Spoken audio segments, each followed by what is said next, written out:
You're listening to TalkTainmentRadio.com.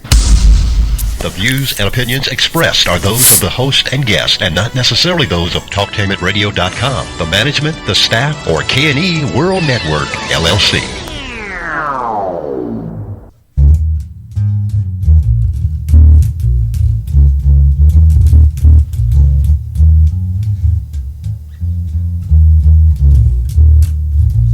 Hello. Welcome to Talktainment Radio, and this is your host, Dr. Bates, and you're listening to Stairway To Heaven, which is brought to you by the Keys of Harmony and Praise Temple. And hello, and I'm so glad to be here today. I'm glad that why don't you just sit back and enjoy yourself and watch the show, and we'll take a smooth ride. My topic today is the old and the good. It's sort of complicated, and there's something I thought maybe we can give a little bit of insight on. I also give my shout out to the Keys of Harmony. My heart goes out to Elder Dixon and his loss of his beloved wife. Core Lab, the Keys of Harmony, my wife Pat Smith, my sister Margie, sister Kathy, and all other friends at Core Lab. I'll give y'all a good shout out and telling y'all hello. As I said, we got some good events coming up pretty soon. The Keys of Harmony will be on the Lyric Supremes anniversary. That's our next event. And we had one coming up this weekend, but due to the death of the pastor's wife, which is your cousin or to our guitar player's wife, so my heart feels sorry for him, and hopefully next time when we get back together, we'll be letting you know where. My topic tonight is the good and the old. And in the old days, people were more together, even in the neighborhoods. They were more together in our churches. They were more together in family outings. They did not interfere with other people's business. There was no gossip, and everything that you did not concern them. In the old days, we were more like family, and they were more like just a family outing. They were more together, and had family outings and stuff like this. We take this and break this down a little bit by a little bit. In the old days, we were more family. We were more friendly. We were more, I just about say, just one big happy family. And we did not interfere with other people's business, or whatever you did was behind closed doors. We stayed in the closet. We would never hear anything about it until it came up front. Family outings were beautiful. Picnics and just about anything. Family reunions, anything. Anytime somebody happened. You can even go to your neighbor next door and sit and have a conversation, or they would come to your house. Your children would play my children, and it was just one great big happy family. Then all of a sudden, then things start changing. While they were even when you go to church, churches were more bigger, they were much gathering, they were much stronger. You didn't see too much going on, because like if you go to your church with your grandmother like I did, or my mother, I did, you do something wrong, they'd give you that look, and you better straighten and act up. Because you knew when you leave church you was going to get it. And also when in the old days, people were just, they were just awesome. And you can go walk down to the corner store and get what you're going to get and come back home. And, you didn't see too many people standing on the corner. If you were standing on the corner, they was friends to friends, they talk and leave. Men and women were working every day, and Dad would come home about maybe 5 o'clock in the evening after they got a long day at work, and come on, eat his dinner, sit back, relax, read the news, or watch television. Then he's off to bed, up to 5 o'clock and out again. That's the way things were. Nowadays, things have changed. Families are not together anymore. They don't get along anymore. The church had more respect than anything. They did not come out with anything outside the church. The church was a home. What's anything at home? They had their respect. A lot of things, even the way they greet people and they greet each other and the children. They were taught respect of other people, and they were taught how to sit in church. Fellowship and other people you care about. And when the church outing was, everything was there. Fellowship was great at a high command today. Today, the new church, now we're going to the new church and the new days and the new things. The new days now, what we're seeing now, the church has fallen apart, has fallen to the part where everything is not okie dokie or not sweet and beautiful like it was. People begin to interfere with other people's business. And people begin to do things.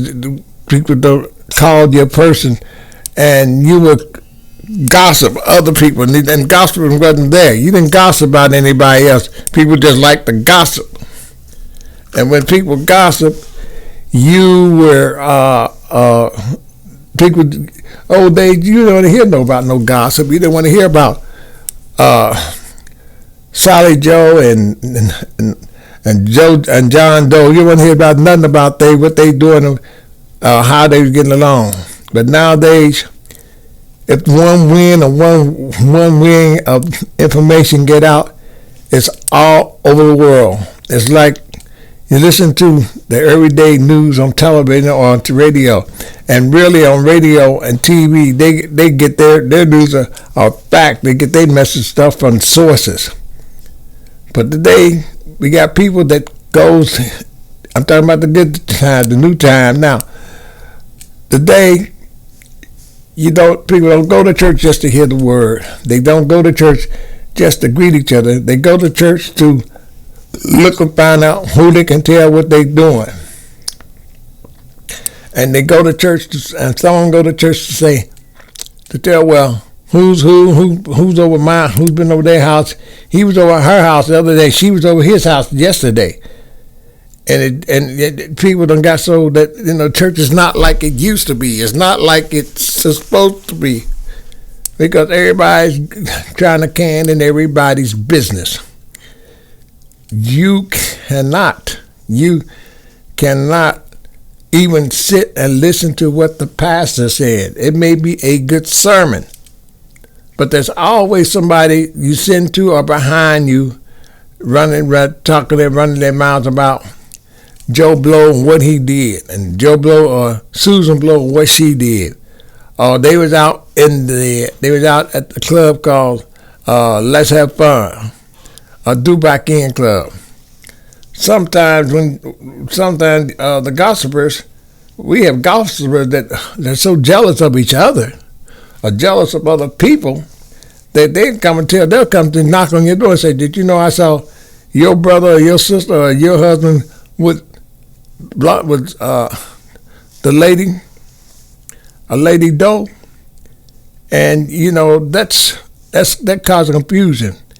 You got a lot of people, the churches today are not being fulfilled and not being respectful because the people had gone the other way. They done forgot about what they went there for.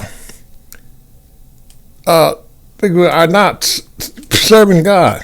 The people in church today are they're more in what other people are doing than their own selves. You got destruction, you got cheaters, and you got the newscasters, and you got the crybabies.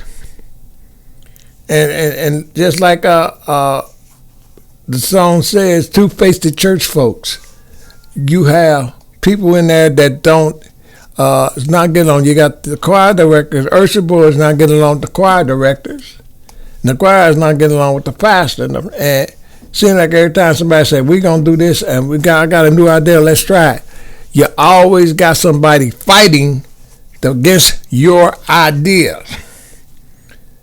Also, and the ideas that you have may be good, may help the church out, may not.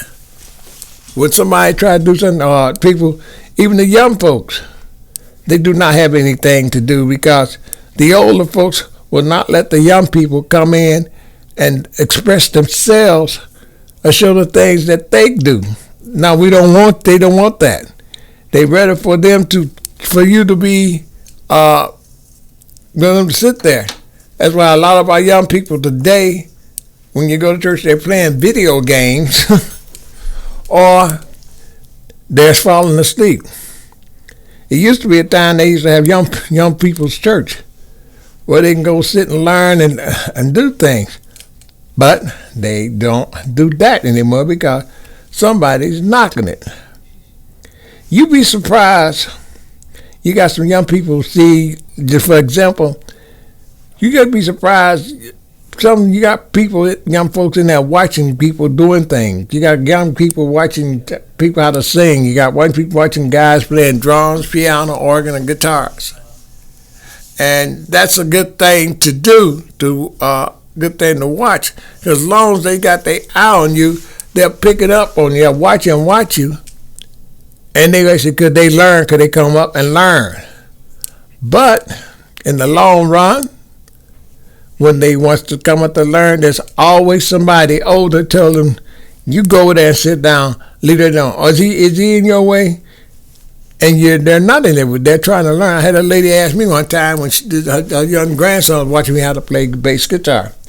And my friend was playing drums and the other guy was playing lead. And he was watching how we was playing and everything. And she said, is he in his way? I said, no, ma'am, he's not in his way. Let him stay here and watch. And he can learn. But you got some people that will not let their kids learn anything, will not let them come to play anything. It's always that they are don't want them to learn because they feel them kids are getting away. Children do not get in the way. When they see something, they want to learn. They want to learn how to do things. They want to learn how to get involved. They want to learn how to get organized. And they need to learn let them learn how to work different equipment.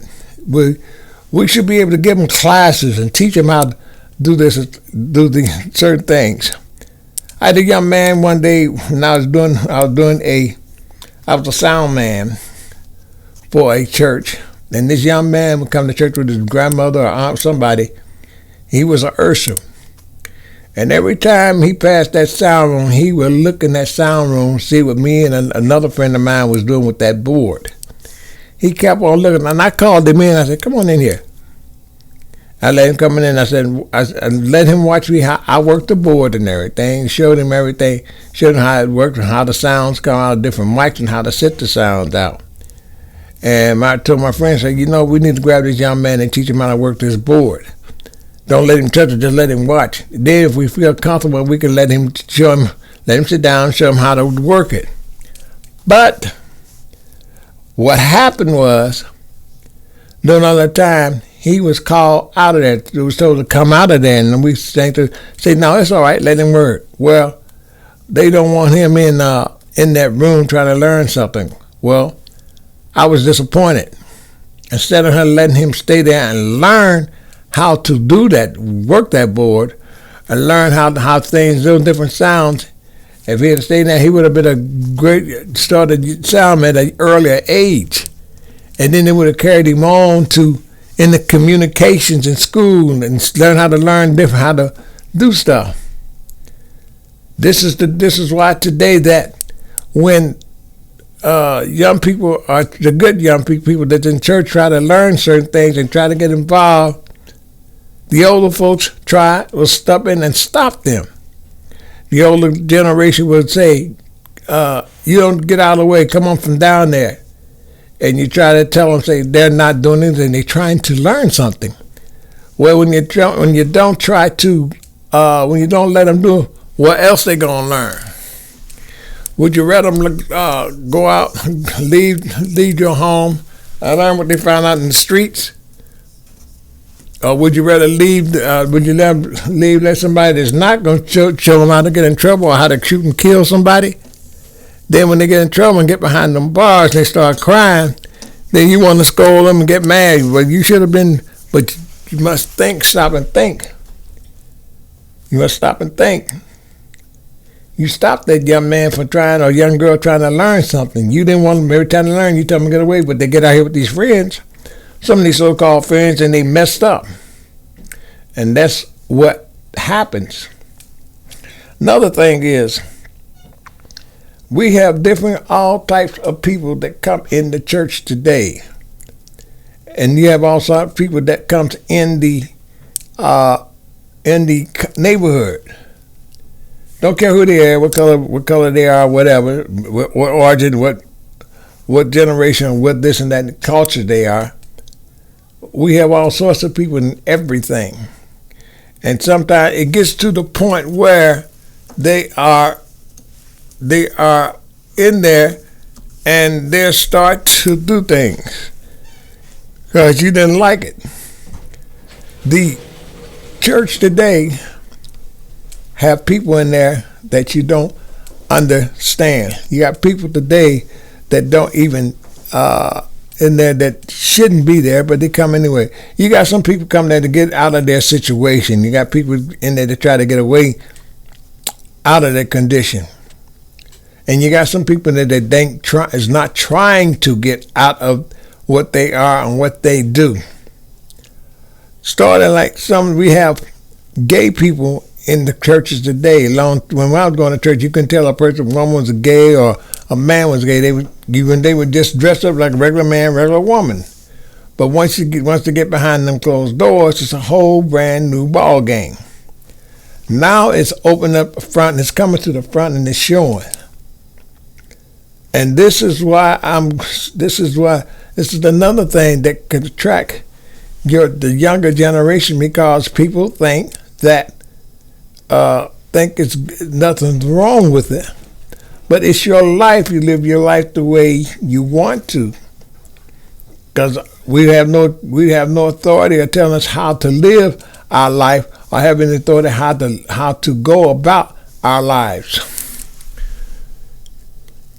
You got people in the choir that are are gay. You got some of the deacons I found, deacons in the church are gay, and you got some of these pastors are gay, which is called undercover.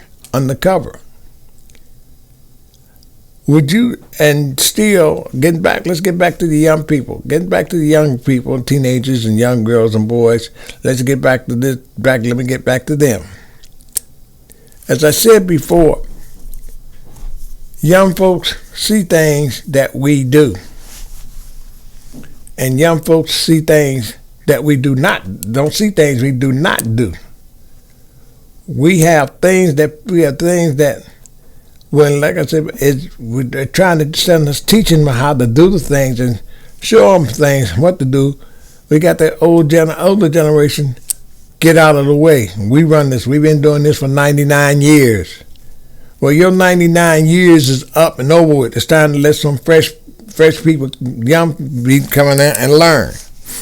But no, you rather keep them outside and keep them standing on the sidelines while you still doing your thing, and your thing is old. There's a lot of new stuff you don't know that they know, but still you tell them they don't know. Okay, now you got some people start singing. Everything fine, they go to choir rehearsal on Monday, Tuesday, or Wednesday, or Thursday, whatever it is, they have their rehearsal. But guess what? At the rehearsal, you got somebody that is off caliber, is not straight. But you don't mind your young kids going there and sing, but what's going on after singing? Because what they see is telling them it's all right to be that way. It's all right. There's nothing wrong with it. Go ahead and you can be like that.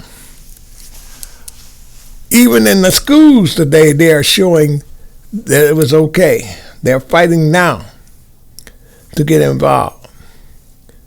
But how would you like to find out that in this new stage and new age, how would you like to find out that your daughter or your son has been communicating with a gay person that is in church and he keeps it quiet?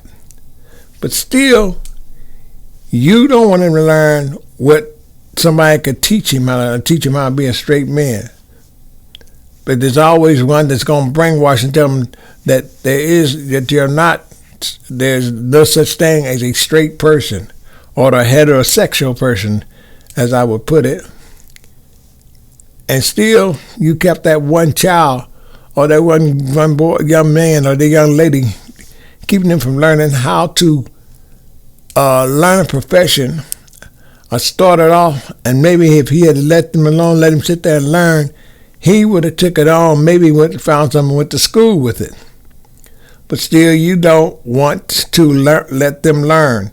You don't want them to let them have a way of getting involved. You always keep telling them, get out of the way. You don't need to be there.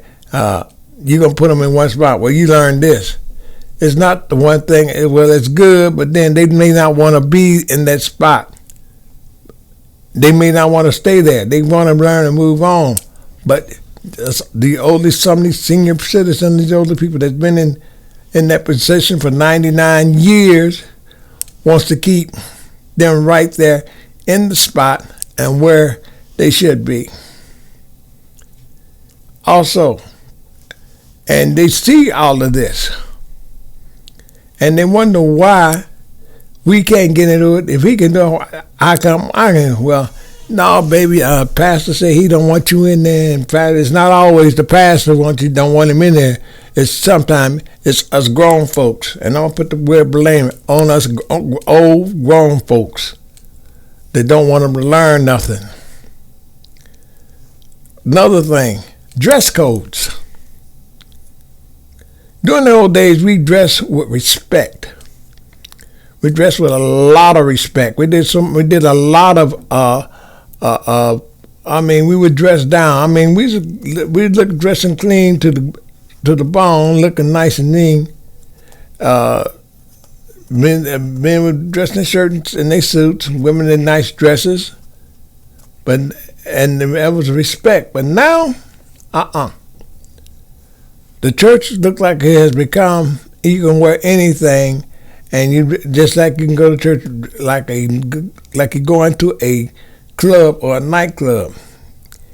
You got people coming to church with some of the ladies are coming in with mini skirts, dresses, almost always halfway up above their knees, all the way down. I'm talking about the mini skirts.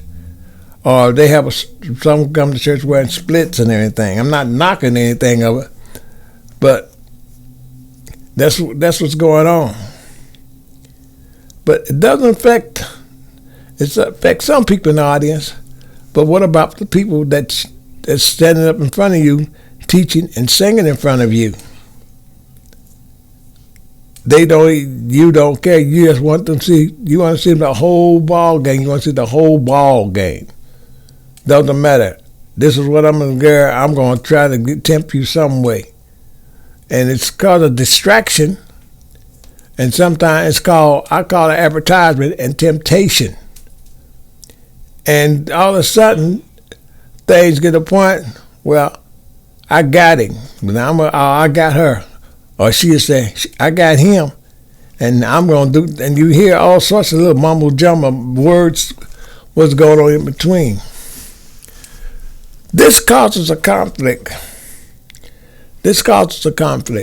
Because instead of you going there to listen or what's going on, or receive the word, or listen to the songs that are sung, people doing their ministry, you're out there to distract them and be a distraction. And when you're a distraction, it becomes hard to concentrate on what you are doing or about to do. then there's times when, even down to the music don't sound like gospel anymore. It sounds like nightclub music. It does not sound like R&B music. It's so much contemporary music has gone to the point where it's gotten there and it's not there with it doesn't sound like it's supposed to, like it used to, because you done add a little jazz to it, a little R&B to it, and it's just like, where's the feeling at? You can't get the feeling out of the music because there is no feeling out of it. You're not going to get no feeling out of it because the feeling out of it is gone. You're not going to get the same thing out of the music that's been sung today as you did the ones of old. Them old gospel singers that they were singing in the older years, they were singing. They were sung from the heart. They were singing from the heart. They were singing with their souls. But what we have now, what we're singing now, and what they're playing now, is not from the soul and it's not from the heart. It's just out there to sing, and you sing it and you sing and you playing playing just to get a finger popping thing, jumped up and down. This music, and then they say that, well, this is the new breed, just a new sound. All right, it's the new breed, it's the new sound. Go along with that. But put some feeling in it, because right now, what they're singing now, there's no feeling in it. There's nothing there but a bunch of words and a music. And sometimes they play the music sometimes the musicians are not playing together. They're not playing together. Everybody's in their own world or in their own thing. They're not pulling it together. They'd rather be, I play my part, you play your thing, we'll play the song, but I'm going to play what I want to play and you play what you want to play. It doesn't work like that. You all got to be together and you all got to play together. And when you don't, when you got a lot of confusion and a lot of unheard stuff that shouldn't even be there.